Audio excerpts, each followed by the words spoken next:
Welcome to the Revamp Podcast, episode 14. Snap. We have a guest today, obviously. Step back. Move back. We have a guest today. It's someone I grew up with. His name is Matthew Dean. Oh, what's up? Woo. Can I dab you up with the broken hand, please? Oh. Yes, sir. Yes. Oh, I bet. Oh, wait, yeah. That was up. Tradition. That clap was tough. I felt like Thanos. Fire. Hey, you. Fire. Okay. Alright. Why you No. we don't know what we're going to do. Oh my gosh. Hello. This is a new He microphone just put it on his cast. That's You can't crazy. see me. That's What are you doing, Matthew? That's the John Cena thing. Wow. Yeah, That's crazy. I'm cool like You that. see that? First guest to have a cast on the show. I mean, you look so hot today. So It's do you, true. Matthew. Oh, hey, thank you. Like, you both just look so scrumptious. Matthew got the hair. Scrumptious delicious. Oh, I know. Matthew got that Jesus I hair. got the wife beater. You got the white beater. And I'm just... Um, I got the tan. Look at that, bro. No, I you're got red. burnt. you're red. I- How do you get burnt so easily? We're not talking I want about to that. ask a simple question. I'm white. My He's pigment ginger. was not blessed as some other people in the room, okay? My pigmentation is not of the same degree as you. If you're that white, I have some questions later. What? What? Alright. I'm not treating, I guess. All right, Let's Matthew ask D. questions. Yeah, shut up. is All right, crazy. All right. Matthew, tell sir. us a little bit about yourself. Where you go to school? What are you going to school for? What do you do? So I go to school at Penn Tech up in Williamsport for mechatronics engineering, which if you don't know what that is, doesn't surprise me. A lot of people don't. It's like electromechanical engineering. I do stuff like build robots and stuff. And yeah. Cool. Very nice. Wait, so you build robots for what though? Anything. No, I know it's a dumb question, but I want to know. I built a robot dog once for fun, and then other robots were more so I was fixing them, but anything like on an assembly line, the robot arms that go and pick up a box and put it on another crate and that kind of stuff. That's what I do. Okay. Or like conveyor belts and stuff like that. If that breaks, I fix those too. Okay. That's fine. Yeah. Do you, so like overall, what would you be doing like for a future career with that? I could do. I wouldn't necessarily work with like cars or anything like that, but I could do anything in a factory really. I could also do stuff at like NASA if I wanted to. It would require a little more studying or a little more schooling than what I have right now. And anything else. I could technically do stuff in the medical field as well, fixing things like MRI machines, X-ray machines. I could do stuff like that as well. Big jobs. Yeah. No, that's cool. Mm-hmm. And how many years of schooling does that take? If I were to do something with the more medical side, it would probably take closer from 6 to 8 years. I'm going for 4 years right now. 4 years. It just requires more in-depth knowledge about like radiology and whatnot. Yeah. No, that What makes sense. year you in right now? It's a little complicated, but I'm technically in my second year going into my third. Yeah. Okay. That's cool. Awesome. Honestly, You brain farted. What happened? I didn't turn the turtle tank Turtle off. tank again. You did what now? I forgot. They're leaving that in the pod. That was Oh funny. yeah. Oh yeah. You That was sexy. Twerked. Yeah. That's Okay, we're solid. I knew something was missing. We're back in business. Okay, Matthew D. How long have we been friends for? Forever, right? Since I've known you. Since I've known Look. No, but like legit, it's Since felt we were like that. born, essentially, because you started out in my parents' small group back when we were all but I don't know cells. Yeah, Yes. no, legit. Before we were even Conceived. of conscious. You know, hold on. Totally off topic. I've been seeing so many like, I guess like, shorts or whatever Yeah.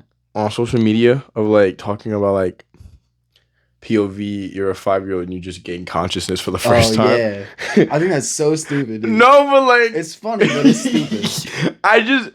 I have like some memories of like being like 5, and it's just like how that's crazy to me. Remember. Like I have a memory of Really? going to Florida when I was 6 to see my dying grandmother, and now I'm going to Florida. Omi's unfazed by my jokes. It's so funny. I'm in it for the win it. Omi's dead. Omi, why you dead? No. I do know. I'm not gonna explain because this is the guest show. Guest show. I can't speak. You take it away. It's not just came out. Wow. We need to take a take 2, don't we, huh? No. We're running it. Yeah, because he leaves Oh. everything on. Wow. Listen, I'm this is impressed. uncut. I'm gonna this say is the raw N-word, and you're gonna footage, leave bro. it in. We're leaving it in. Alright. No, but I wanted to talk to you about Yeah. this weekend that just came up. Oh, okay. Road trip. So Matthew and I went to this church retreat, and we were both volunteers, Mhm. right? I was a small group leader for 7th grade boys, You didn't get paid? and imagine, bro. Yo, there's no amount of money that could have paid me that would have been enough for those 7th grade boys. Because holy cow, Apparently was 0 was the number. crazy. You said what? 0 was the number apparently because you did it. Oh Just yeah, saying. I got no money. It was volunteer work. No, but you were photography and tech, correct? Yep. How was that? It was good. It was really tiring. I got very little sleep, but I mean, I'm sure you didn't get any sleep either because 7th grade boys. Yeah. But it was a really good experience. A lot of the leadership that was there to help with setup and like people in the band had a lot of good wisdom that they were able to instill. I got dormed with one of the worship pastors. His name's Dan Marsland. Shout out to him. He's a great guy. He's got a lot of wisdom and it's really good at breaking down things into the most pure form of what it is that you're trying to understand. Yeah. No, that's awesome. No, it was a cool weekend for sure. I mean, like, I had so much fun with those kids. Yeah. Like, it was so cool. No, everything about it was awesome. I like the new location way more than the old location. Yeah. I mean, I missed the beach aspect of Mm-hmm. the old road trip location, but What was that? Harvey Cedars. Harvey Cedars, And the one that I went to last year was what? North Bay Adventure. That's the same one. Yeah. Yeah, the same one. Nice. It's How fun. was it this spot? It's super cool. Yeah. I like them both. I think that like in my mind it's still a beach trip and then there's no beach, Yeah. but I like, mean, because they changed it's not a beach trip anymore. They're like, this is an adventure camp. We're Yeah. going to an adventure camp. I don't know. In my head I'm still like, but where's the beach at? I feel like have they a should lake, change. don't they? They do, yeah. Okay. Yeah. I feel like they should change the name of it. It shouldn't be called Road Trip anymore. No. No, that was for Harvey Breakaway. Cedars. No, wait, Breakaway's already a thing. Damn, that's a good name. Road trip? What would be considered a road trip? 4 hours, 5-hour drive? This A is road an trip hour, could literally so be anything. anything that is like not 30-minute drives. Because Okay. I live in Okay, Ole. so it is a That is road trip. exactly like 30 minutes from anywhere. I'm thinking road trip like 4 to 5 hours. That's a Oh, road yeah, trip for to sure. me. What about like a road trip across the country? That's also a road trip. Anything that's past 4 to 5 hours. Oh, Yeah. that's what you meant. Okay. Like, Honestly, can't do I'd less say than that. over 3 hours. I classify as 3 road trip hours? because like from here to school, for me is 2.5 hours. That's what I'm saying. Some Um, people's commutes are literally an hour to 2, which is crazy. Yeah. My dad used to commute an hour to work every day, an hour back. I was like, how do you do that? That's wild. Yeah. Wait, Yeah. no, that's He changed crazy. jobs, but Oh my goodness. yeah, I mean, That you gotta is- be up an hour and like 30 before your yeah, actual because thing. he was a principal at a middle school, or maybe it was a high school. I don't exactly remember where, but like he had to be there at Before the school opened. before the school. I mean, he'd been at like 6:30 or 7 o'clock, and so he had to leave the house at like 5:30. So nobody saw him until like nobody was awake at that point Yeah. until he got home, and but then he's ready for bed. Yeah. Kudos to him for being able to put in family time. Like Yeah, that's a lot. Could not do it myself. That's a wild. lot. Yeah. No, that's crazy. For So, sure. with the pictures and everything that you were taking at road Oh, trip, yeah. how's the editing process and everything that goes on after the whole thing is done and you've gotten all your photos together and Yeah. So I've kind of like managed to like shorten the amount of time it takes to get everything done. Just over practice and repetition. It used to, so a year ago I went to, there's a Pendel like youth retreat camp that they do in the summers. There's another one coming up this summer. And it was a 5-day camp, and over the course of those 5 days I slept for a night and a half. jeez, dude. And so the time that I spent, like I pulled like 3 all-nighters in a row just editing photos. Dang, The dude. thing that changed for this road trip is I've learned to shoot less, so I end up with less product in the end to sort through. And then once I get to that process of editing, it takes me, like, I kind of nitpicked it and figured out the fastest way for me to edit photos. So this year, I shot probably 500 to 1,000 photos total, Jeez. and brought that number down to about 150. So you had like, to sort out through published. almost 1,000 photos. Yeah. Just to get 150 like that you consider 150 that are I would good? say I could post those right now and be happy with. Yeah. Okay. It is pretty sick though, because I went to church the other day, or his church. Yeah. And you guys, your pictures, like the ones you took, are on the walls of like the lobby and stuff. Like that has to Yeah. be pretty cool. Like Yeah. just walking It is a through nice church. feeling, but like I did that. And I Yeah, did that. that's sick, That was dude. me. That was me. Who did that? How dare they? No. Like to take a moment, capture it, Yeah. and then have people see. Like Mm-hmm. it is an art. I mean, Oh, it's for sure. sick. Yeah. I thought it was sick. I walked in and I was like, I know who took these pictures. Like these are cool pictures. Yeah. And we have a couple that we like saved because they're Oh, just yeah. such good pictures. Yeah, from last road trip. Yeah. I mean, I have a few more for you guys. I just haven't finished editing all of them for this one. for this one. Yeah. Yeah, I'm waiting for those. Those are gonna I be got so it. awesome. There's a few that I send out already, but I have probably a dozen or so more Okay. to give to you. Oh, I'm so excited. I got you. That's gonna be so cool. So I like you just said you had 1,000 photos and only like 150 are actually like usable. Yeah. Not so- usable, but the best of the Sure. batch. Yeah. So I kind of start out with the process. Kind of goes like this: you load in all your photos, you apply a batch edit. So I before road trip I built a preset which is just like the design of like the color design that I want the photos for this trip to have. Mhm. The default settings you put on yourself. Essentially, yeah, because what your camera is only limited to pulling like what's actually happening, which like is good, but it's not always what you're looking for. Oftentimes you want to like decrease the total brightness of the room so you can like really pull in the photo, like the faces Yeah. that you're looking at. Or sometimes you need to brighten the room because it's so dark and people are praying and you can't see what they're doing. Yeah. And so like part of that is like the camera itself. The other part is in After Effects where you fix everything up. Yeah. After I apply that batch edit, which is mostly just coloring, I then fine tune the exposures and the contrasts and highlights and whatnot.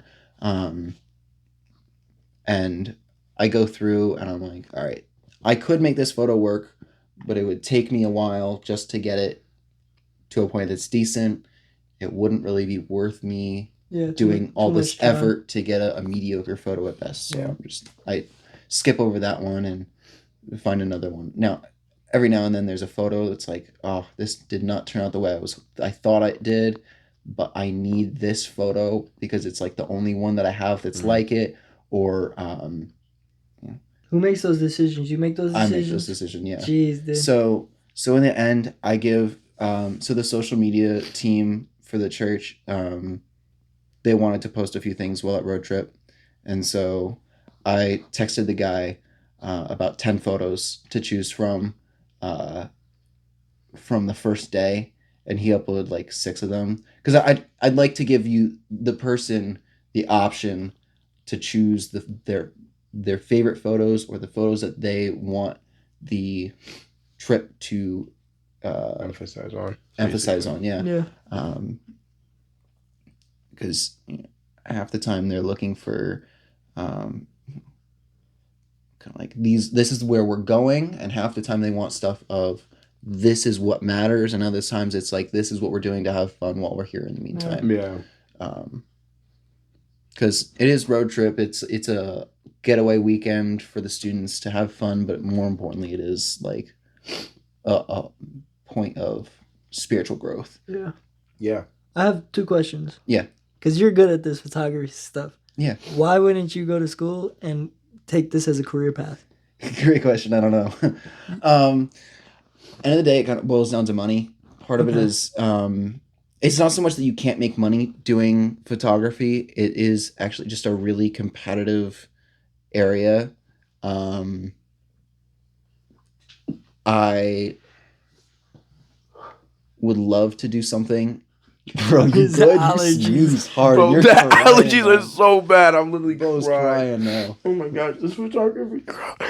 It's having me emotional. Sorry, continue. I'm sorry. You're good, bro. But yeah, so like the market's really hard as a producer of photography and honestly any form of art. It's kind of hard to get your work shown because we're in such this point of social media where anything is a tap away, and the attention spans of everyone is drawn to about 30 seconds now. True.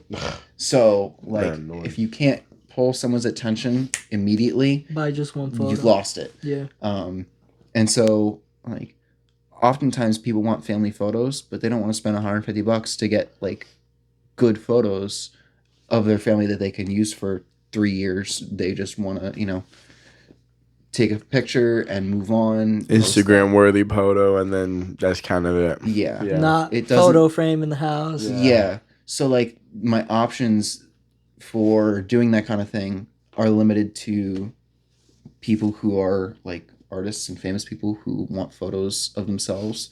I can do that. I could work for a company that does like family photos and photo shoots, or like senior photos, that kind of thing.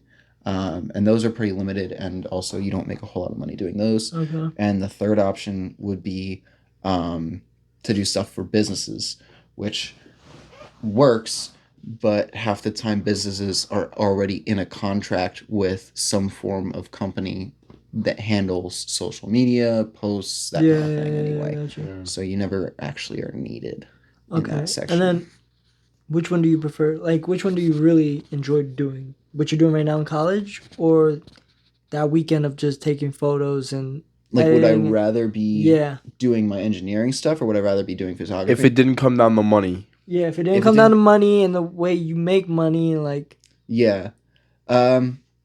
I probably would end up doing photography.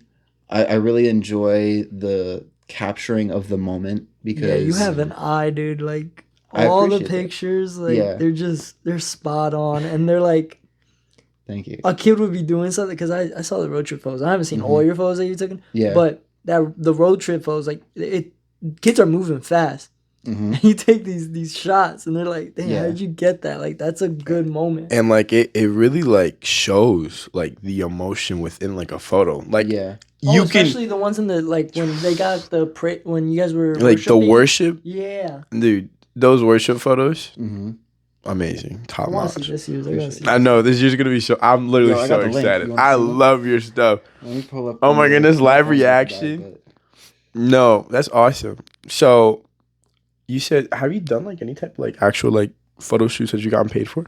Yeah, I've had a few. Part of my issue is, it kind of breaks down into, oops. These are all the photos from Russia that you can look through. It breaks down to, who's willing to pay the premium to have a professional do your photos, and also, like fitting it into a schedule. Like, I'm a full-time student 9 months out of the year. I'm Yeah. home for 3 months. I still work a part-time job. And so, like, for someone to say, I want to get these photos done, I want to get this stuff, ready, out, and released by a certain date. I'm like, great. I can fit you in next Tuesday at 3 p.m. to 4:30, and that's about it. Yeah. And it's either like, yeah, let's do it, or no, I can't do that. I'll find someone else. Bro, you good? No, I'm not these photos, dude. I man. can't believe, like, dude, you're so talented. Yo, the dodgeball ones are awesome. Yeah. Oh, that's my kid. That was one of my kids. He Which was one? such a troublemaker. Oh yeah. He was one of, yo, my kid was What such the a theme of this- troublemaker. I'm sorry. I want you to finish what you're saying. What was the theme for road trip this year? It's just This was superheroes. like a Marvel theme. It was a Marvel thing again. It was the same thing last year. Oh, okay. Yeah. Cool. All right, finish what you were saying. You're Oh done. yeah. I'm listening to you. I'm just looking at the pictures because Yeah, they're you're so good. sick. So like end of the day, it's really just a matter of like, can I find clients who are able to work with my schedule and also have the financial capacity to get what they're looking for. Yeah. Because like, if you're looking for an hour shoot session and I charge you $150, but I'm going to give you 20 photos to put out there, Yeah. that's worth more. If it's worth more for those photos than it is for you to not have them, then great, it works. Yeah. But half the time people aren't going to say, 20 photos, it cost me, 150, 200 bucks. I'm looking at, at least $10 a photo. Can I just take this with my phone and move on? Yeah. And a lot of people are willing to settle for mediocrity in that sense. iPhone pictures. Yeah. Yeah. Which like is the one sad part with like innovation, unfortunately, is the iPhone has gotten such a good camera. Like we're shooting 4K video. That's an iPhone 14. Yeah. That shoots 4K video at 60 FPS, which is production level. Yep. It's not. You're not gonna ever fully reach production level photos or videos with the iPhone, but like at this point people would rather just take it themselves because they can, Yeah. and they'll get almost decent- identical because yeah, I'm photo. like I'm shooting Canon or Sony 90% of the time, and like Oh, that was my other question before you keep going. Oh, yeah. How many cameras do you have? Like, how many cameras do you use? I actually don't personally own any. I rent out my equipment right now because I can't afford to own I was any. gonna say because cameras are Right. expensive, dude. Yeah. The ones that you're using are like at least 7. The one, so right now I'm shooting with the Canon 5D Mark IV, and that one sells for around $2,500 if I'm buying used. Wow. Jeez, dude, that's a Um, used car. Yeah, and that's not Literally a including lenses used or any car. other. That's crazy. Yeah, Wow. it is, which is funny because I need a car too. Because my other one's a little cooked. Yeah. Um, Your one's in the junk. That's Yeah. You crazy. told the story. I did. Yeah. Yeah, this was the story. That's funny. Oh yeah, you told that. Yeah. So, yeah. Cars no more. So I was saving up for a camera, and now I'm starting over at a car No. again. Car again, yeah. Which Sorry. is whatever, but yeah, so the camera itself, 2,500, and then you have to buy lenses, Yep. and typically you have 2 or 3 lenses, which each run for between $500 to $1,000 each. Jesus. So whole kit and caboodle, which is funny because that's something my dad used to say, runs around probably 6 to 8, depending on what you buy. And And that's- then you can't really make it a job if you don't have clients and if they're not willing to pay 20 photos for 150. So it's like you're in college too, so it Yep. would be a part-time, but it can be a part-time if you don't have clients, which Exactly. is also crazy. So I get Yeah. where you're coming from, but if it's like your Yeah. passion, It's like it's impossible to get started, but a lot of people who do get started, like once they're in, they're in. Yeah. They're Oh, good. yeah, and it's is, like, like, it's yeah. Go ahead. I'm sorry. It is hard to get into the niche. That's one of the nice things is where I'm at now, globally, there's a lot of people and young artists who are looking for either production, like they're trying to record a song, or they want their company to be able to have some good photos, who are small companies, so they can't afford to pay big money for it, which is helpful for me because that helps me get in the door. But the other portion is just, there's a lot of people who also want to do exactly what I'm doing. Yeah. And so it's just a matter of, can you afford to lower your price anymore to match what the demand is? Or really have that much of a difference within the crowd. Absolutely, yeah. Yeah. No, I mean, that's crazy. I know for my brother, like, he turned a 10-year-old hobby into a full-time job. Mm-hmm. Like, it's absolutely crazy. And, like, the way he did it was really smart because it's photography. Yep. But he moved to Puerto Rico because movements here in Pennsylvania are, he was able to do it, but, like, I think he definitely had to make the change to Puerto Rico to really endorse himself within the passion that he was wanting to pursue. And he went to Puerto Rico, got a condo 30 minutes from San Juan, which is the hottest spot in Puerto Rico. And now he has tourists that are booking him. Sometimes he has 3 sessions a day, 5 days a week. Wow. Like, it's crazy. But because everyone wants their family group photo. Puerto Rico. So I think what he did was he built like a little bit of traction here in the States, had a page, and then when he went to Puerto Rico, then he started advertising in Puerto Rico. Yeah. And then got that traction. And now, like, I told him, yo, I'm coming down to Puerto Rico this week. Do not have any books. He's like, it's too late. Yeah. Because it's like people like book that so far in advance, especially because it's like, but it's just that though. Like you were saying it earlier, like people are not looking for pictures you put on a frame. Sure. Like they're looking for a quick Insta post or anything. Something they'd rather, because they're gonna get their 2 minutes of fame, and you post 6 photos of your trip and then you move on. Yeah. And like I'm not following you around to go to Disney World. Like unless you're paying for my ticket, go for it. No, I mean, and that's my brother. My brother does that.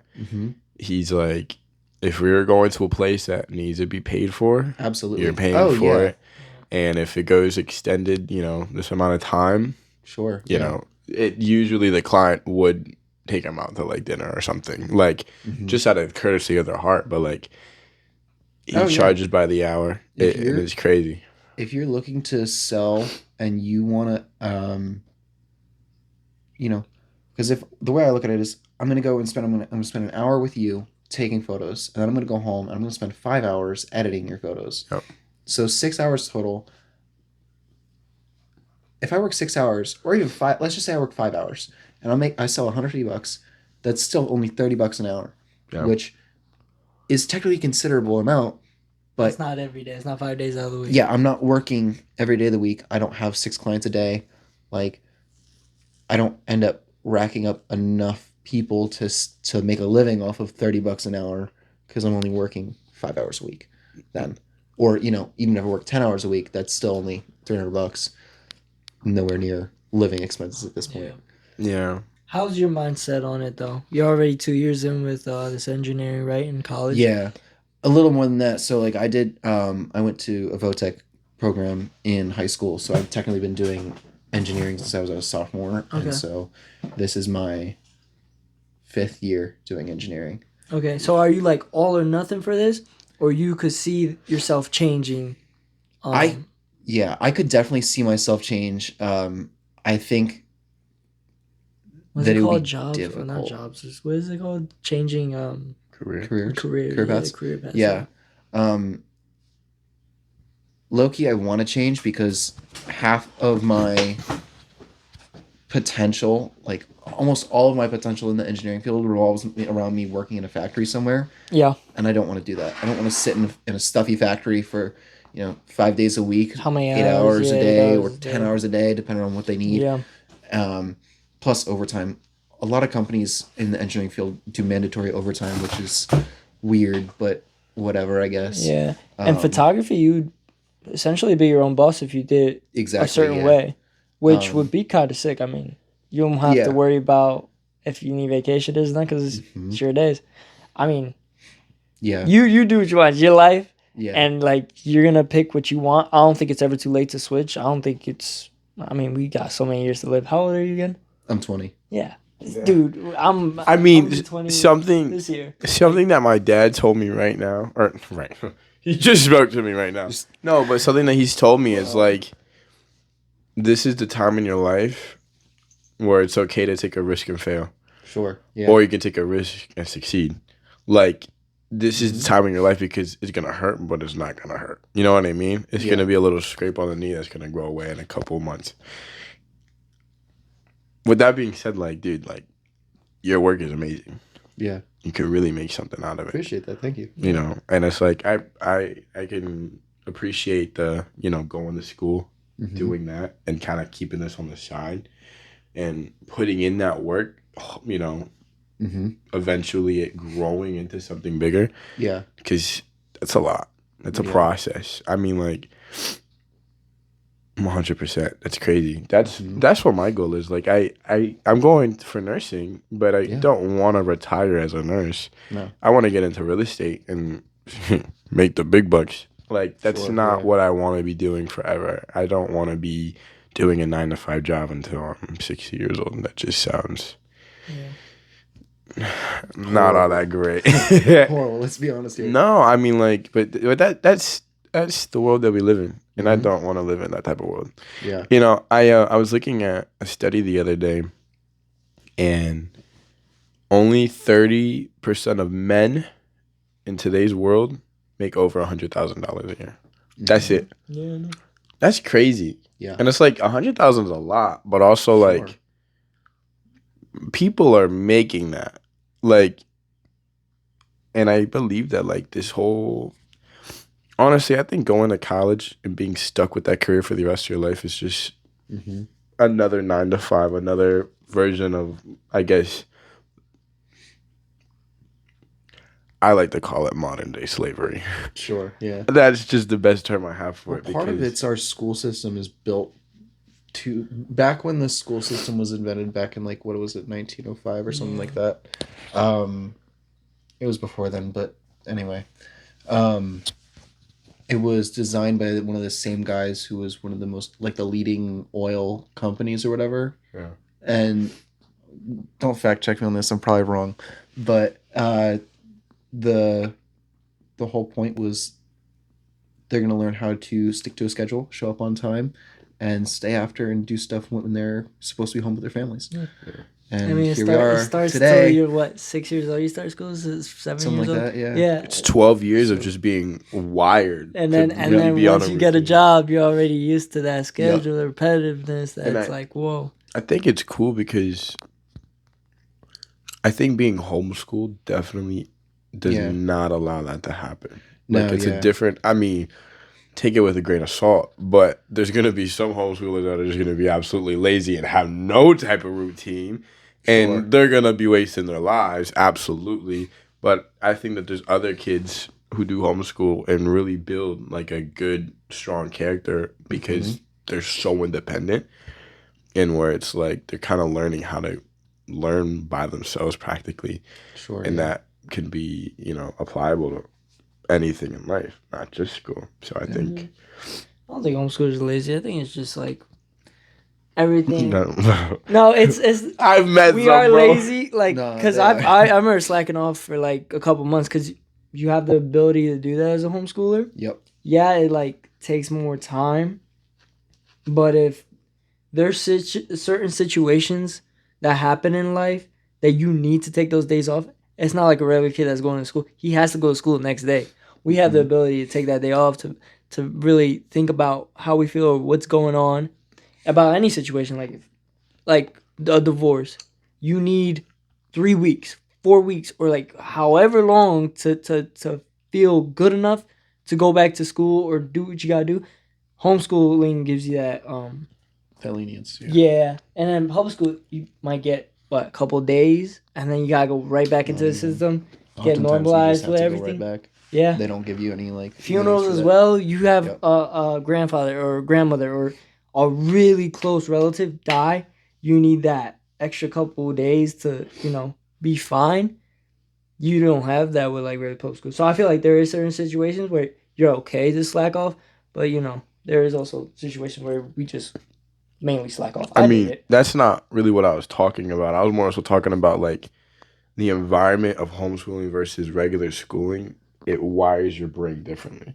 Oh yeah, well when like, I went obviously, into work, it was a whole different vibe. Like, no, okay, you're on a schedule. Come here, do this, get out. And that's what I'm saying. Like with school, with regular public school, like it's such a tight schedule. Whereas with homeschooling, it's more freely, and those homeschoolers are either gonna learn how to manage that time properly, or let go of themselves completely. That's what I was just saying. Okay. But like, no, absolutely. Enough, they, they tell you, got to graduate high school, got to get to college, something like that. And then they talk about like all these successful millionaires and billionaires who didn't graduate high school. Just saying. No, I mean, why not? It's and crazy. How are they this successful? Probably because they weren't supposed to be a part of the system that they were designed to be put in. Yeah. I mean, at the end of the day, it is the system. I think that's why my parents, chose to go the homeschooling route, because they could teach us about faith and what they believe, and then they could also school us the way they want to school us, which doesn't have to be by numbers and math and all. They just teach us about life, Mm-hmm. I was talking about that in this pod a while ago. I mean, I'm not trying to re-say things because that's already an episode, but yeah, I mean that's the whole school system. It's just the way it is. I mean, I don't think there's anything bad with it. I don't think there's ever a time that you cannot change. Like, I feel like if you want to change career paths, okay. If you don't want to do school, you don't want to go to college, okay. Like, I don't think it's the end of the world when people are like, oh wow, you didn't graduate high school. Oh wow, you didn't graduate college. I mean, and get your degree or whatever. But like, there's other things in this world that you could do if you really want to, if you push yourself to it. But no, I think people just let themselves kind of just. Yeah, that's a normal thing. Graduate high school, go to college for 4 years, find a normal 9 to 5. It's just doing the normal. Yeah, and it's like, I mean, I'm part of the system as well. I mean, I work. I'm basically a 9 to 5. I mean, it's more than that, but I work basically a 9 to 5. But for me, it's to do something else. For other people, that's their end. Like, they make what they make, and then that's it. Like, some people are just content to go and work in a job that doesn't, appreciate them, and then they go home and they're like, their joy is found in their family, and for them, like, and that works, and that's great. It's not for me, but like, no, for those who can do that and are okay with that, like, I was watching a video that there was a guy that alive. Yeah, I was watching a video that there was a guy that he worked at Domino's or something. He worked at some fast food restaurant, and he worked his 9 to 5, 5 days out of the week, whatever. And some guy asked him, "Hey, why do you do this? Like, why are you so nice? Like, why is this?" And he's like, "Well, I get to, at the end of the week on my Friday, I get to be with my family, and I get to have that joy. So why not bring it out for the rest of the week and then come back to that Friday and feel that same joy?" And I mean that's a good mentality to have. Just keep working, and I mean, if things go good and you get higher positions, and because that does happen. I'm not saying a fast food restaurant can't get you higher. Sure. I can't. A little job could get you anywhere. It's just the work you put in. I used to work at Moe's. So for those who aren't in the area, it's a Southwest Mexican Hispanic food place. I wouldn't call it Chipotle. It's like a Chipotle. It's like the runoff of Chipotle. Moe's came first, actually. But yeah, did it actually? It did. Yeah, okay, but Chipotle caught more traction. They did, yeah. Yeah. But also, people got salmonella from Chipotle. Yeah. So. But it was supposed to be just a summer job. Like I'd applied to work somewhere in my field, and they never got back to me, and so I started working there, and then I became a manager there, and I was like on my way to becoming a general manager, but I got a better job offer somewhere else and booted out of there. That's insane. And then even with that, I don't know if it's a franchise or a company or what, but you could even like buy a store. Oh yeah, that could be your store. Like, there is a lot. Like with Wendy's, they were ready to put me as manager. Like, I used to take care of the store if I really wanted to. I wasn't in a managing spot, but I was able to do it because I knew all the steps. So there is a way out of things without school. And I mean, it's harder, but if you really put your mind to it and you work hard and you stay disciplined and you just have a good attitude. I mean, I know I'm saying these things and it sounds like, oh, it's easy. It's hard. It's a process. Yeah. Was it easier said than done? Easier said than done. Absolutely. Yeah, no, and it's like exactly that. But I think my view on it was, I'm going to go to college, get a job that pays above average, and then with that, use it as a stepping stone towards a bigger goal. Sure, yeah. There's a whole Dave Ramsey thing on living below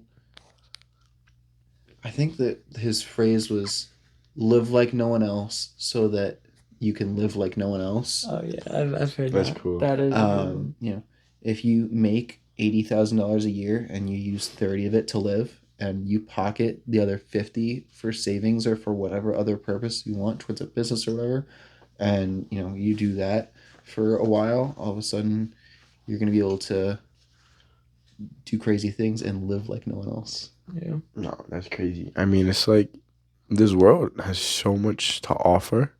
I feel like people just get trapped in that type of a cycle where it's just wake up, go to work, get done, go to sleep, go home, spend time with family. That's it.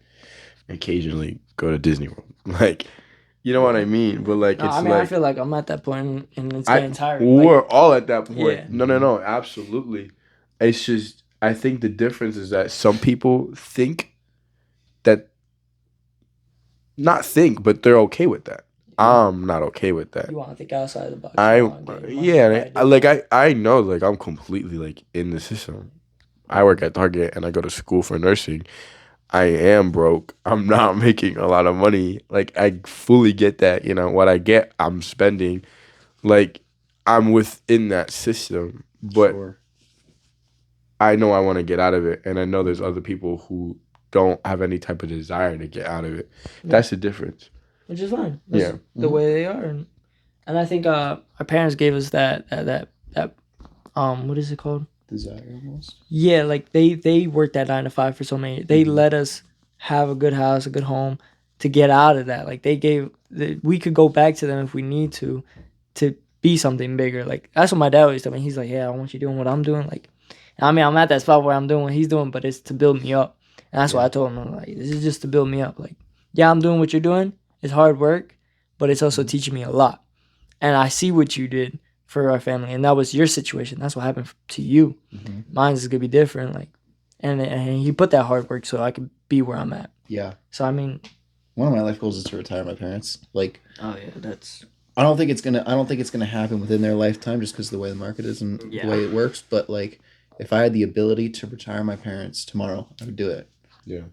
Like, immediately. No, I mean, something that I always tell my dad. I said, once I start making it, I'm getting you your dream car. It's a 1968 Mustang, cherry red leather. Like, I told him, I said, that is the first purchase because, I mean, I owe it all to my dad. Mm. I think my father has definitely given me the drive that I do have because growing up, like, I never saw my dad. Like, it was, he went to work as a 9 to 5 at the post office. That as soon as he got out, he changed into his clothes and went straight to his apartments to renovate them, and worked till 1 a.m. and then woke up at 7:30, got ready, and went to work at 8:30. Like, crazy. I want like probably like a week, maybe 2, without seeing my dad, just because it was that type of a cycle. Like, he would never come home, and it's like at that point in life, like I never understood like I'm never seeing my dad. I don't have a father who plays catch with me. I don't have a father who likes to go on bike rides or whatever. But like, now that I see it, I'm so grateful for it because it's like. Now you're making it up with time. Like, you guys hang out, you guys go to the gym. Exactly. And it's like, I appreciate the moments we have right now because. You'll always appreciate them more because you can understand them more. I can understand them more. Whereas, back then, like, I do believe like having those childhood memories are important, but. Oh, for sure.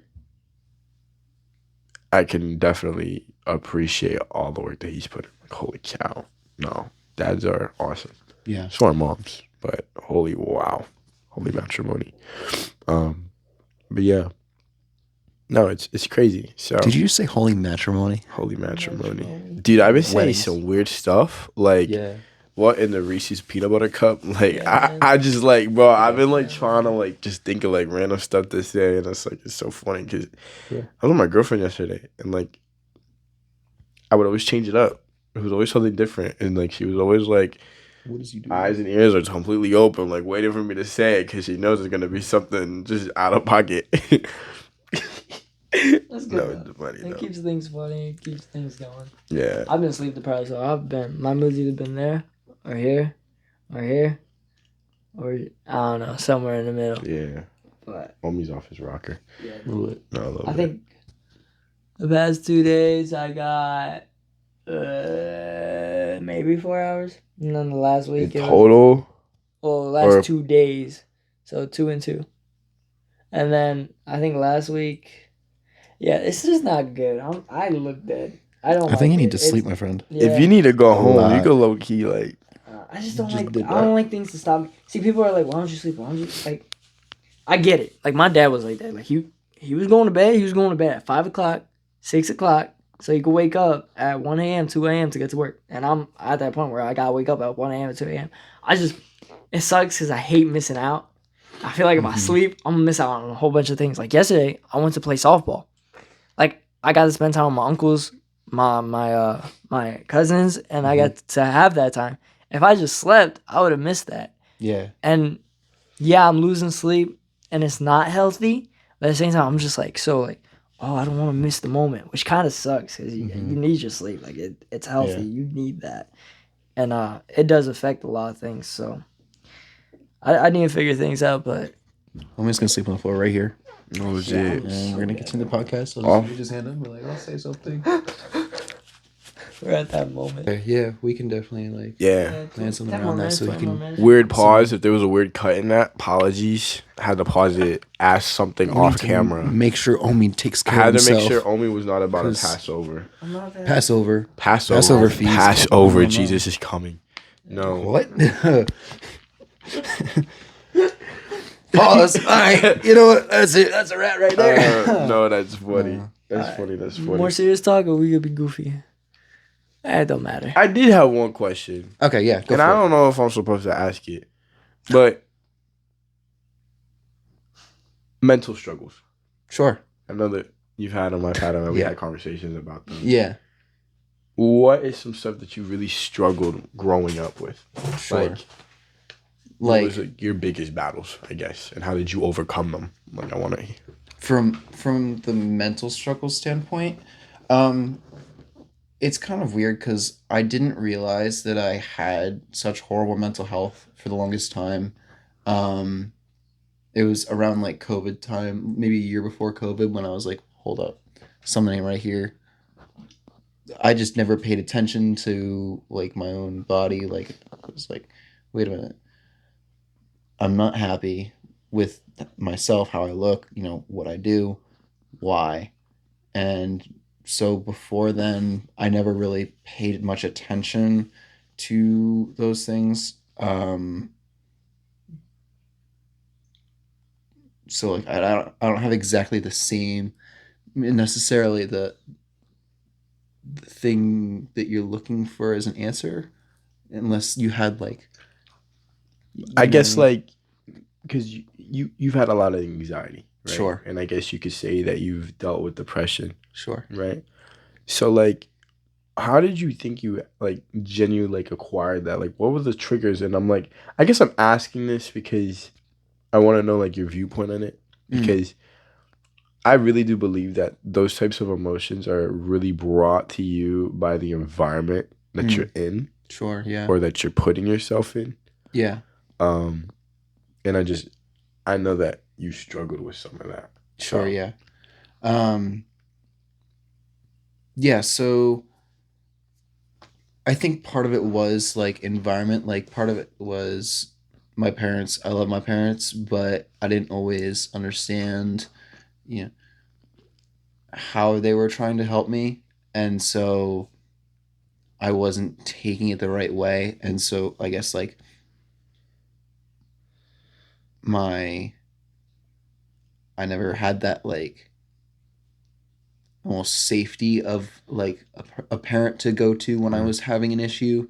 I was just, kind of stuck in I can't go to them about it. I guess I'm just gonna have to deal with it on my own mentality. Yeah. Yeah. Which, isn't healthy, but more recently I've tried therapy. I think that therapy can work with the right therapist. I've definitely had good and bad ones, as far as like anxiety and depression, other mental disorders and things like that. I've tried medications as well. I haven't seen a whole lot of medications work before.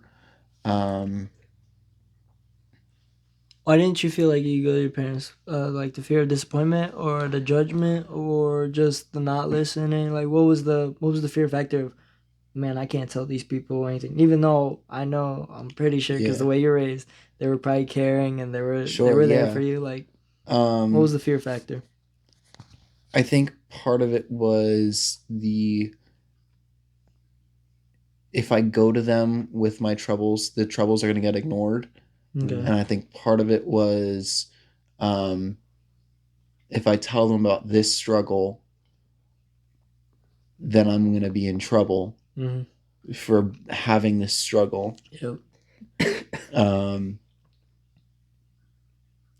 I know, like, I've dealt with bullying as a kid, and like I went to middle school publicly before I went. I did homeschooling through 5th grade, and then 6th grade I went to middle school, got bullied a ton, left, went back to homeschooling, and when I was like dealing with it, I didn't know, like, okay, but if I go to them about it, I just had this, like, they're just gonna tell me that I was in the wrong for whatever it was, like headspace. Yeah. No, that makes sense. I mean, absolutely. I think a lot of kids, especially within this generation, are having that hard time of really communicating, especially like their feelings and thoughts with their parents. Like, I think growing up, I had that struggle, just because it was very hard, because I saw how my siblings were treated with things. So that kind of prevented me from really being fully open. But as I got older, like, I realized that was just me thinking like a kid. Yeah. Whereas I didn't really understand, like, the harsh words and constructive criticism that was being told of them was, like, actually helpful.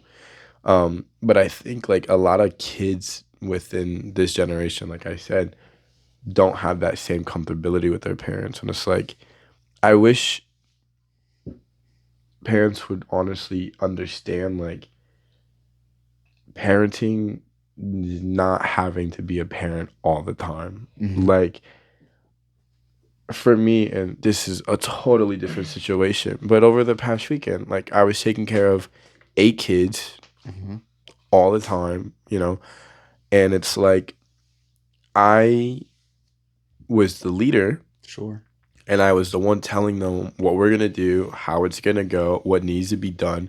But at the same time, I made sure that I was kind of at their same level. Yeah. So that they felt like I was almost one of them in a sense, but yet they still had that respect, because they knew, yeah, he's going to tell us what to do, or yeah, I can go to him if I need something, or hey, I have this that I want to talk about. Can I talk to you? Because I'm not acting like I'm above them, because it's like, people who you go to for advice, that's typically who you would go to if they're above you. But to really be vulnerable with someone, I think it's easier to be vulnerable with someone when it feels like you're at the same level, even though it might not be like that.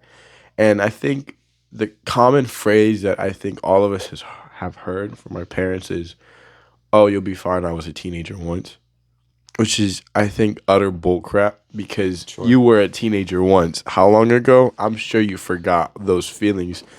And if you still remember them, it was a different time, different generation, different lifestyle. Everything has changed drastically.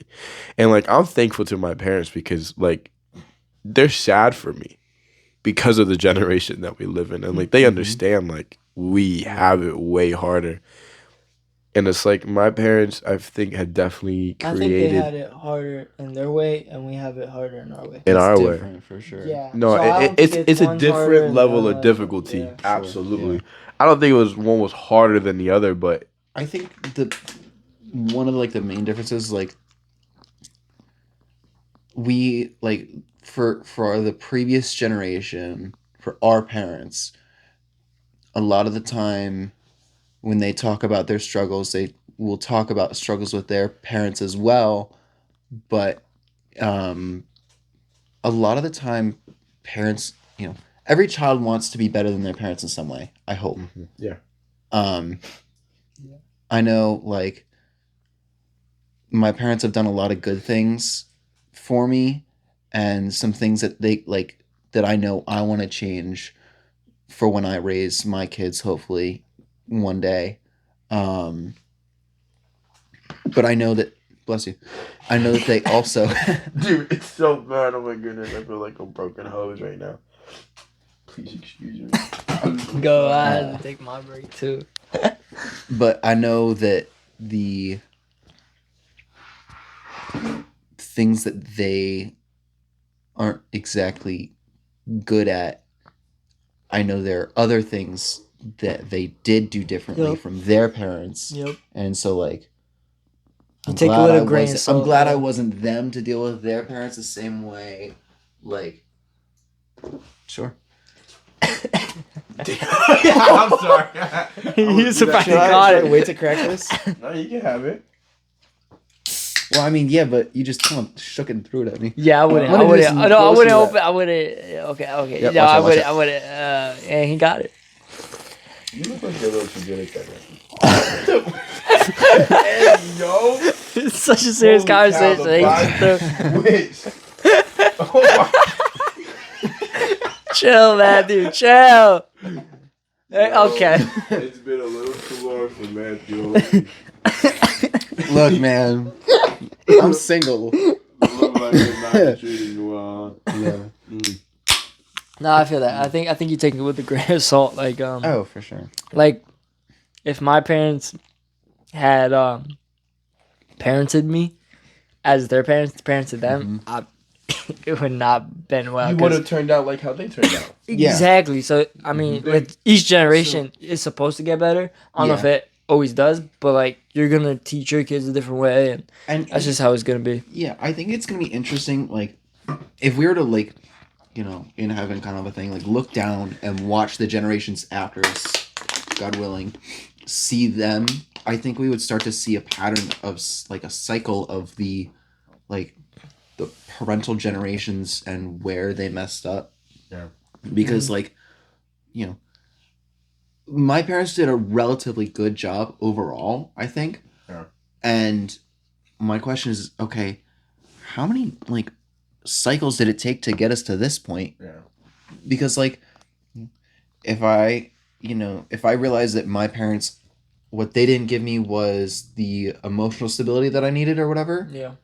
Then I'm going to make sure I give that to my kid. But if I do that and fail to meet the, I don't know, financial stability, something like that. If we're always looking for money, but I know that you can trust me no matter what with any emotion, they're going to be searching to help their kid have financial stability, and they might lack the emotional stability that they were looking for at the same time. Because all of a sudden they don't, that wasn't an issue, so why would they need to work on it? Yeah. Mm-hmm. I mean, it's like, I see it all the time. It's like maybe, like you said, like their kid broke a financial curse, but then now their kid is being neglected almost because of that financial curse being broken. Mm-hmm. Because now all their parents' time is going into making money. Yeah. They're never home. That kid is basically raising themselves. Mm-hmm. No, it's definitely a cycle. And I think within each generation, you have to really pick up those different subjects and not leave any behind. Yeah, because you gotta take the good and the bad. I think that's what happens. It's that they pick up that financial struggle, break it, but then they leave the emotional support behind, or vice versa, or they pick up both, or they don't pick up any. It's like, I think it's just that, and it's like, I think people really need to be more strategic with how they plan their lives. And I'm sure that's easier said than done because we're just babies compared to everyone else. Yeah.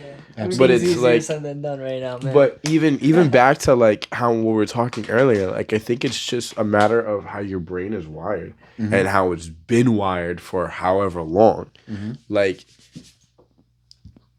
we don't have a course for we have parenting classes, but we don't have a course on how to be a parent, a father, a and mother. not for each individual kid either. We have my parents used to teach a course called Growing Kids God's Way, which I'm saying I think my parents. The Bible is like a whole handbook in Yeah. life, basically. But it only gives you so much. I do agree that there's not the tiny things, but there is the basis of how a family should be raised. I'm pretty sure it's in the Bible. I know it's in the Bible. I'm just. You don't know what's in the Bible? I'm going crazy right now. He's going to sleep. He's not focused on the Bible right now. I'm like shaking up. I'm drinking water. You know what I'm saying? All right. You have caffeine. I'm just saying. Yeah, I know. I already have one.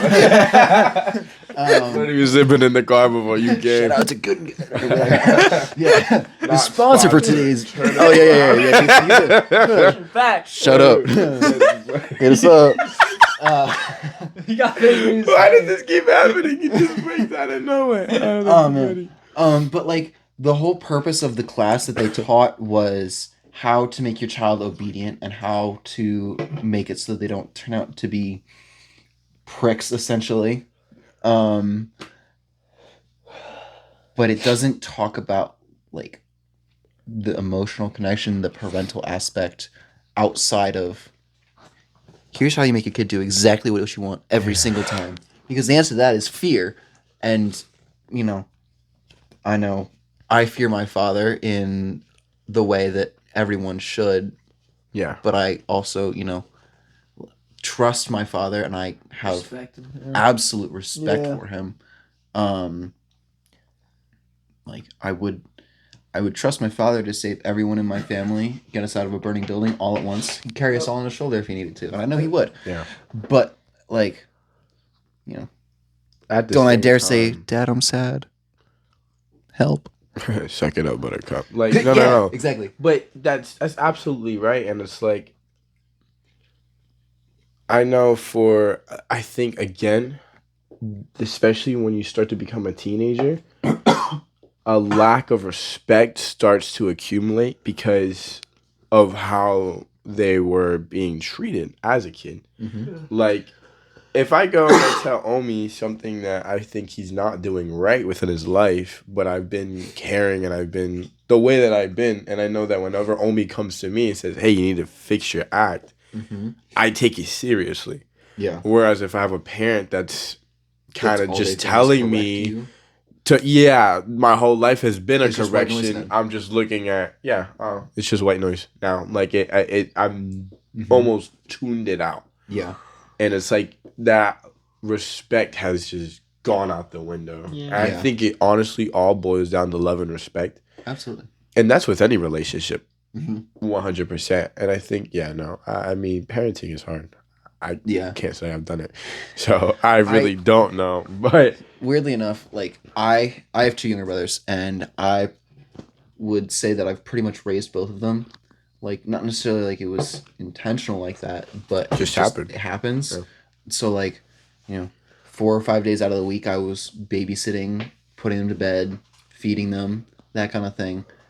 Not that like my parents weren't there, but the thing that I know that I deal the most with my brothers now is that respect and the lack of it. Yeah. Because at the time I was 9 and I had to teach my brothers how to be boys and grow up. You're still a kid. I'm still growing up, man. I'm 9. I don't know what you want me to do. Like, can I go play with Legos now? Thank you. And now I'm like, I'm 20. Can I go play with Legos now? but like, anytime I had to correct them, I didn't have the authority to. It wasn't my place to correct them because I'm not their father. And my parents didn't want me to correct them because I wasn't their father. Yeah. But I didn't have a choice. And so now, whenever there's something wrong, and I'm like, hey, let's fix this, I don't have that same respect that I would need them to have because it's white noise again. Yeah, and again, it's like you kind of saying like you raised them, but you didn't have that authority. Mm-hmm. I think that definitely messes up a kid's mental. I know that, for me personally, like when my parents divorced, and it was me and my mom, like, and I was at our house, I had the responsibilities of what my father would have done. not the working aspect, but things around the house, it was me. You know, things with the car, it was me. Yeah. Like, I was given almost like that man of the house kind of trait, and I was given that list of chores. But yet, when it came down to a decision or me voicing myself, I was tuned off.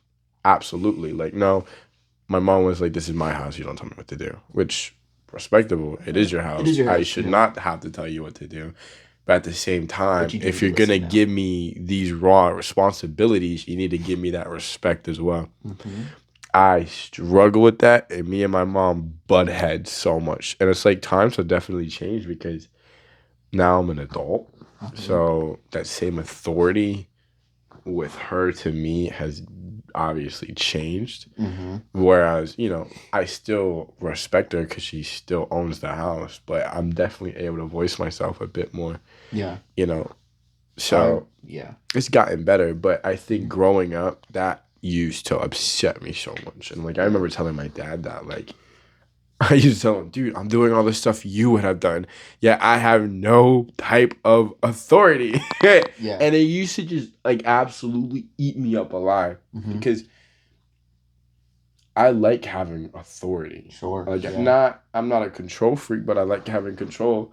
Yeah. Like, I like to know how things... Most people like to be stable. If you can't be stable, then you can never have a moment of rest. Which is like one of the main leading causes of anxiety, is because they grew up in a house where they didn't have any form of stability. Yeah. I found that over the past 2 years. So I took a gap year between my high school graduation and when I started going to college, so I could work a lot. Yeah. But I worked 40 hours a week. I was almost never home because I worked 10 a.m. to 10 p.m. and so I didn't really see my family a whole lot, and it improved my relationship with them, weirdly enough. And especially the last 9 months or so, when I've been at college, I haven't seen them at all, and the only times I talk to them is when I call them or FaceTime. Yeah. Like, my ability to problem solve with them has increased, weirdly enough. Yeah. I think part of that is it being away, bless you, reminds the people you're around that you're not permanent. Yeah.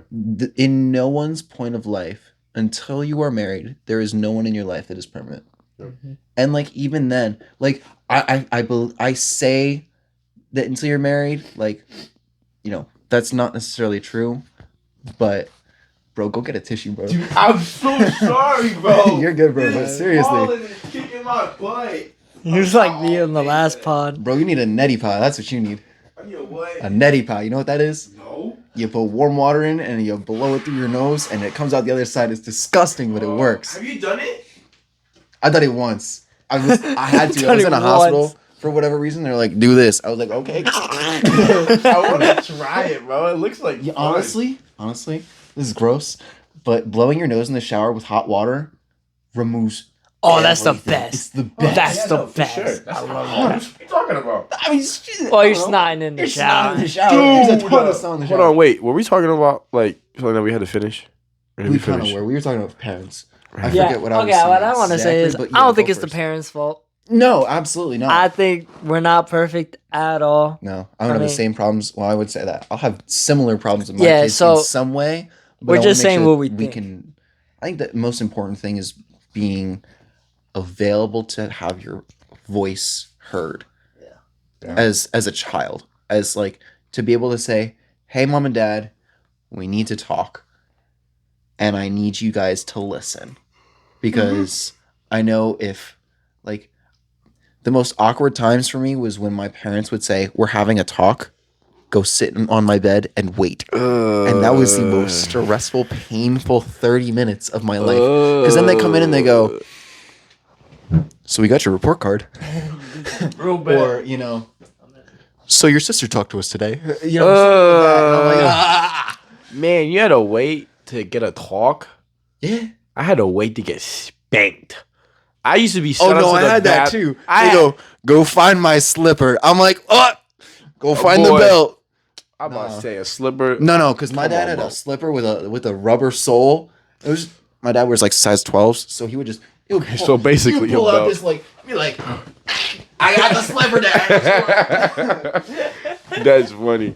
Speaking of abuse, I cannot wait to whip my children. I think about this daily, honestly, and I tell my girlfriend this all the time. I cannot wait to discipline my kids.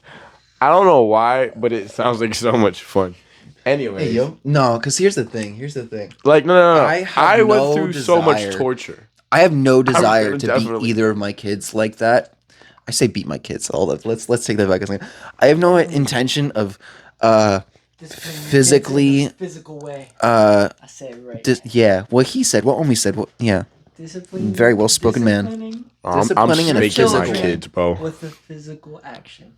Yeah, because here's the thing: when you tell your child, "Don't do that," the only thing that they learn is, "Don't do that. I'm going to be in pain, physical pain after this." When you link a problem with a solution, like, I ate a cookie when I wasn't supposed to, I got a spanking. Now you know not to eat the cookie as long as your dad is in the house. The second you are no longer in the presence of your dad, you hide it. Who cares? You can hide it. And you learn to hide it, because all of a sudden okay, if my dad's here and I eat this cookie, I'm gonna get in trouble. Now, if you don't link it with something like if the crime does not match the punishment, all of a sudden it doesn't work, because now you're like, okay, if you have that mentality, if I eat this cookie, I'm gonna feel sick later because I just ate dinner. Or I'm about to go for a run. I'm about to get in the pool. Something like that. Now, and I get that 100%, but also at the same time, there's a difference between hitting your kids out of anger. 100%. And then waiting to hit them. 100%. Now, if you go and you do something and right away that's a smack to the face, yeah, automatically you're going to build that like automatic response. Mm-hmm. Oh, I say this word, I'm done for. Like, no. That's not what I'm talking about. What I'm talking about is like, my dad would wait those 30 minutes because he did not want to be angry when he hit me. He wanted to be completely chilled out. He would talk to my mom about his anger. And then once he was relaxed enough, then he would come to the room and then give me my punishment. Yeah. It wasn't so much like, oh, you did this, now you're going to get that. It's, you did this. I'm explaining to you why you messed up.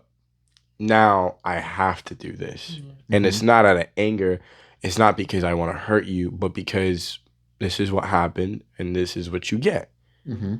I definitely think more of so like a transaction rather than just an automatic woof to the face or, getting spanked.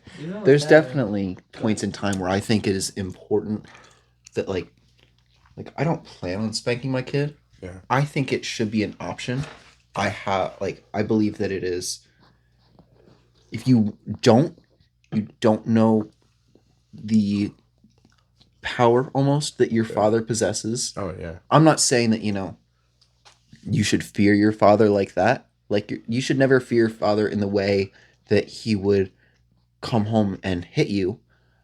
I fear my father in the way of he will beat my face in if I were to ever do something to my mother, to my sister, to him, or my brothers. Yeah. Right now, okay. 9 months ago, my life's been a little complicated recently, but I've been in and out of doctor's offices and hospitals for the past year almost. But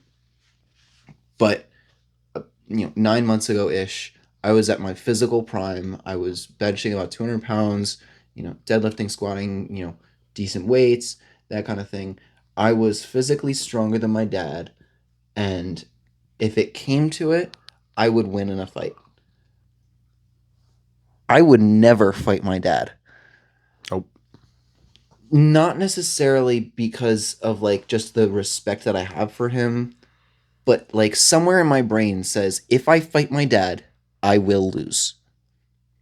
Like, not even physically, but like also mentally. Like, oh my gosh, yeah. Like, if I would be depressed the day that I would. No. Okay, so I've had like horrible like nightmares where my dad came home and like hit my mom for some reason, like stuff that like wouldn't happen, but like in turn I have to fight my dad. I think that's just the man in us trying to break out because I've also had those dreams. I woke up with a mental breakdown because I beat my dad's face in a dream. In a dream. I've had that same dream before. And I'm like, so weird. Oh, Dad, I'm so sorry. What? Like, why did I have to do that? Why did you have to make me do that? But like, you reach the point where you know that you are at least equal in that section. Mm-hmm. And until you reach that point, you need to be at the understanding that your father will do nothing to stop to protect those he loves. Yeah. And if you are in the way, he will remove you. Yep. I think that's important. Yeah, absolutely. I got one thing. I mean, with the whole spanking thing, I mean, when you get to that moment of like, hey, get in the room, you know what's going to happen. After the spanking, or even before the spanking, you know, you let the kid know that you love him, and you're doing this to teach him, and you're also explaining why you're doing it and why it was bad. I was talking to a friend, and that was like a big thing that we both agreed on. Like, if you're going to spank the kid, you're going to go in, talk to them, make sure that you tell them that you love them and that you're doing it because you love them. And it gives them that mind. And my parents even did. When they put me in a room and they were like ready to spank me, they would let me know, hey, I love you. I'm doing this because of what you did. And I'm going to explain why you did it and why it was bad. And I feel like that was always a big thing. Because, you know, there's parents. Bro, I used to live in apartments. I don't want to call people out. I don't really know these people. It was like when I was like 8, 10 years old. Sure. But I used to live in apartments, you know. And the downstairs, you could hear everything. I just remember the kids always getting spanked. Mm-hmm. Like, I was like, okay, but you could hear because, you know, floors are this thin. You could hear everything. But I never heard them saying, hey, I love you afterwards. Or they were just always mad. And they would do it right away. And, you know, I feel like there's a lot of people, like parents and stuff like that you just go in and do it. And kids have trauma from that or whatever. Oh, so yeah. I mean, it's just the way you're going to be grown up. That, like, my parents did the same thing. They came in. This is what you did wrong. Here's why you're getting this. And I love you. Mm-hmm. And I'll console you afterwards. After your punishment is done. Yeah. You do need to be disciplined. Yeah. I can say that I have no trauma from that. No. Zero. Like, honestly, zero trauma. Like, I have trauma. I have plenty. Like, I could write a book. But being hit was not one of those. Yeah. Being spanked was not something on my list of... Yeah. If anything, I'm thankful for it. Like, absolutely. And like one of the things that my father always did was hug me and hold me after. Yeah. While I was interesting. My parents would have me sit on my bed or sit on a stoop. I had like my 30-minute timeout spot afterwards. So it was I love you. Here's your spanking. Here's your think about time. Yeah. And then we will discuss if we need to. I was held afterwards. Thankful. And that really showed me like, okay, you love me. This was not out of anger. This was not because you hate me.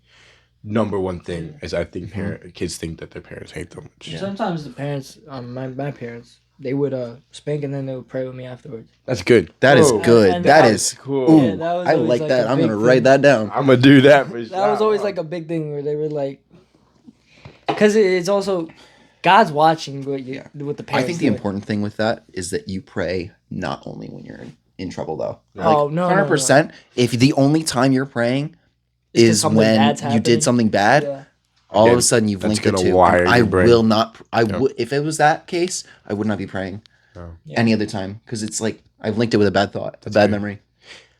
I can't lie. I gotta scram. I have work in 40 minutes. Yikes. Yeah. This was great. This was awesome though. Honestly, really cool. I like this. Dude, I'm coming to your house every time. Other than the allergies and the sleep deprived and the cast man, I want to know. Hold on, I'm gonna do it this way. I want to know how that happened though. So remember you do something crazy. Wink, wink. Something crazy. I saved an orphan child from a bear while riding my Harley, and I fell off my Harley and caught the child, fought off the bear. Scar on my back, tumbled down a 100-foot cliff. Incredible story. Would not have believed it. Grabbed a branch with the already broken arm. Yeah. And landed safely with the child in his arms. And then there was 50 women at the bottom of the cliff clapping you. Absolutely. Shirts off and everything. That's exactly how it went. This man has huevos, and that's how we were going to end this pod. No, you fell off a bike. Okay. Huevos. Yeah, I fell off a bike. Huevos! Huevos! Huevos? I don't know either. Anyways... Thank you for tuning in. I forgot to say it at the beginning, but like and subscribe, please and thank you. See you next week.